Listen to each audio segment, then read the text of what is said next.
ছিলিস এতদিন বাবা? কোথায় ছিলিস? কোথা থেকে এলি এতদিন বাদে? কোথা থেকে এলি?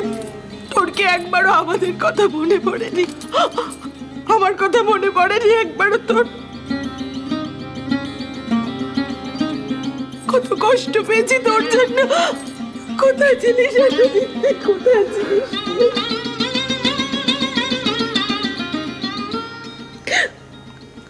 তুই কি রে? এত নিষ্ঠুর মানুষ হতে পারে এত নিষ্ঠুর? ও কাজলরানী, ওই দেখ নীলকুমারের কাছে। তোর আর কোনো দুঃখ রইল না কাজলরানী। দেখ তোর ভাগ্য খুলে গেল আমাদের নীলকুমারের কাছে। ও কাজলরানী, দেখ দেখ দেখ।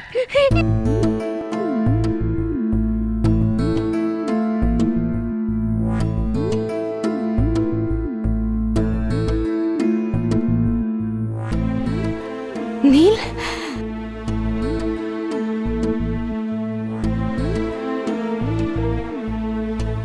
বাইরের ওই গাড়িটা করে তারপরে তুমি এলে?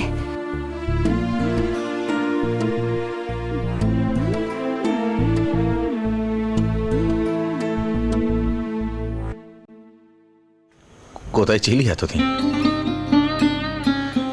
একটা খবরই কি দিতে পারতিস না? হ্যাঁ, এখন যদি তোকে আমি ঠাস ঠাস করে চড় মারি তাহলে কি খুব অন্যায় হবে? আমার দিকে তাকাও জানোয়ার।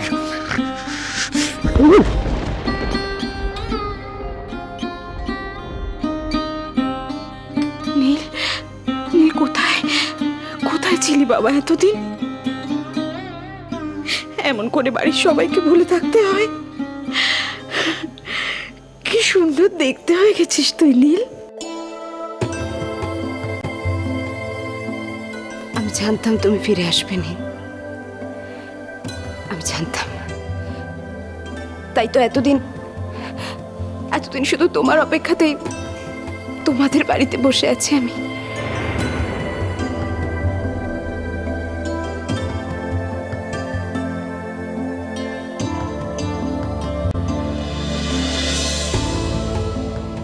কাজল,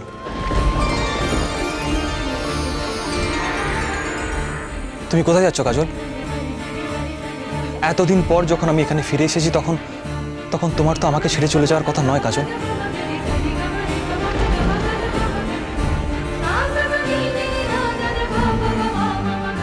দাঁড়াও কাজল, তুমি কোথাও যাবে না। একদিন আমি কথা দিয়ে গেছিলাম যে আমি ফিরে আসবো তোমার কাছে। আমি ফিরে এসেছি কাজল।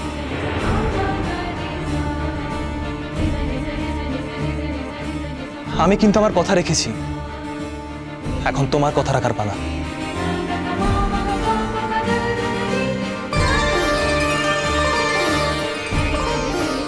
নীল, নীলা, আমি তোমার স্ত্রী।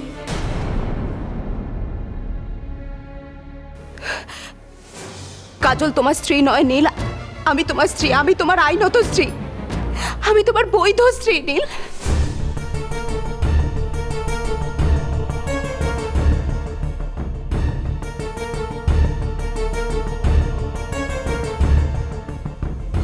কাজল,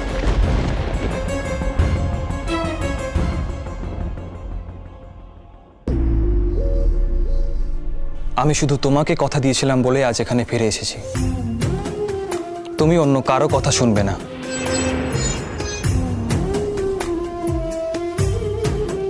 আর এখন থেকে আমি যা বলবো তুমি শুধু সেটাই শুনবে।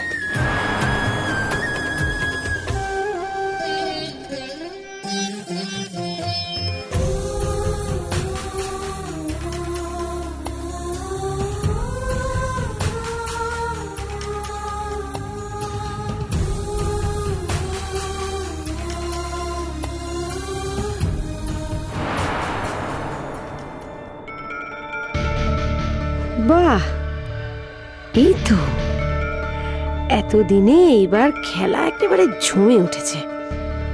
এটাই তো আসল মজা।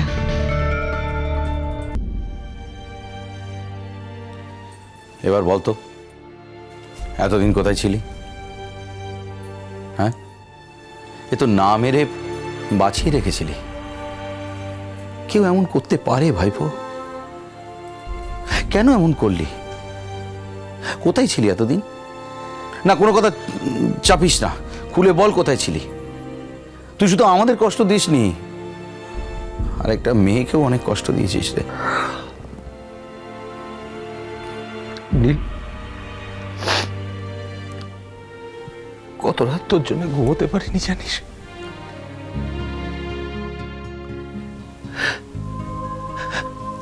আচ্ছা নীল, তোর বড় হবার পেছনে আমাদের কি কোনো অবদানই ছিল না? আমার কথা নয় নাই বা ভাবলি, আমাকে ভুলে গেছিস, কিন্তু তোর মায়ের কথা, তার কথাটা তো একবার ভাবতে পারতিস। কি করেছে তোর মা?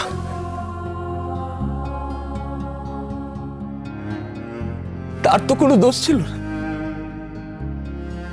নীল, আমাদের 10টা নয়, 5টা নয়, একটা মাত্র ছেলে তুই। সেই একটা ছেলে যদি তার বাবা মাকে না জানিয়ে, বাড়িতে কাউকে কিচ্ছু না জানিয়ে হঠাৎ করে নিরুদ্দেশ হয়েছে, তাহলে তার বাবা মার মনের অবস্থাটা কি হয় সেটা বুঝিস? বাবা, কতটা কষ্ট হয় বুঝতে পারিস? ফিল করেছিস কখনো ফিল করেছিস? বাবা, আমার কিচ্ছু করার ছিল না। আচ্ছা বেশ, তোর চলে যেতে ইচ্ছা করেছিল, তুই চলে গেছিস, ঠিক আছে, কিন্তু যাওয়ার সময় একবার বলে যেতে পারলি না? হ্যাঁ, চলে গেলি, এতদিন একটা খবর পর্যন্ত দিলি না, তুই একটা খবর পর্যন্ত দিলি না। কত খুঁজেছি তোকে, কোথায় কোথায় খুঁজেছি জানিস? তুই জানিস? বললাম তো, আমার ওই দোটানা আর সহ্য হচ্ছিল না। কিন্তু তোমরা আমার একটা কথার উত্তর দাও তো, আরশি এখনো এই বাড়িতে কেন আছে? সে কি কথা? আরশি এই বাড়ির বউ, তুই নিজে আরশিকে বিয়ে করেছিস, ও এই বাড়িতে থাকবে না তো কোথায় থাকবে? কোথায় থাকবে বল? না রে, এ বাড়িতে থাকে না, এই হালে এসেছে। তাও এসেছে কিসের জন্যে? যাতে তুই ফিরে আসলে দেখতে পারিস যে তোর জন্য ও এখানেই অপেক্ষা করছে। এছাড়া ওর আর কি করার ছিল? কি বা করতো ও? এছাড়া কি করতো?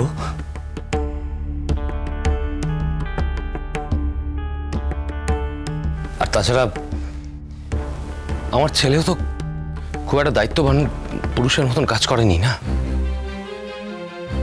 সে তো তার স্ত্রীকে না বলে, আমাদের কাউকে না বলে বাড়ি ছেড়ে চলে গেছে। যাওয়ার সময় একটা অদ্ভুত চিঠি লিখে গেছে যে কাজল ফিরলে তবেই সে ফিরবে, না হলে ফিরবে না। যারে যা, ছাড়ো, এখন আর এসব কথা বলো না, বাদ দাও। কেন বলবো না শ্রীময়ী? এই সত্যি কথাটুকু তো আমাকে বলতেই হবে। তারপরেও যে মেয়েটা আমাদের সঙ্গে যোগাযোগ রাখে, আমরা ডাকলেই বাড়িতে চলে আসে, বাড়িতে এসে থাকে। শ্রীময়ী, এই বয়সের একটা মেয়ের কাছ থেকে এর বেশি কি এক্সপেক্ট করা যায় বলো তো? আর কিছু কি এক্সপেক্ট করা যায়? কিন্তু আমি তো এক্সপেক্ট করেছিলাম বরং উল্টোটা।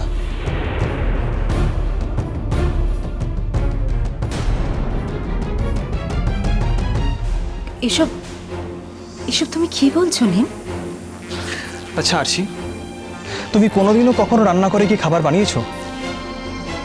আমি যখন এখানে ছিলাম তখন তো তুমি কোনোদিন রান্না করে কি খাবার বানাওনি। আজ হঠাৎ কি হলো? জন্মে বাজে জন্মপথ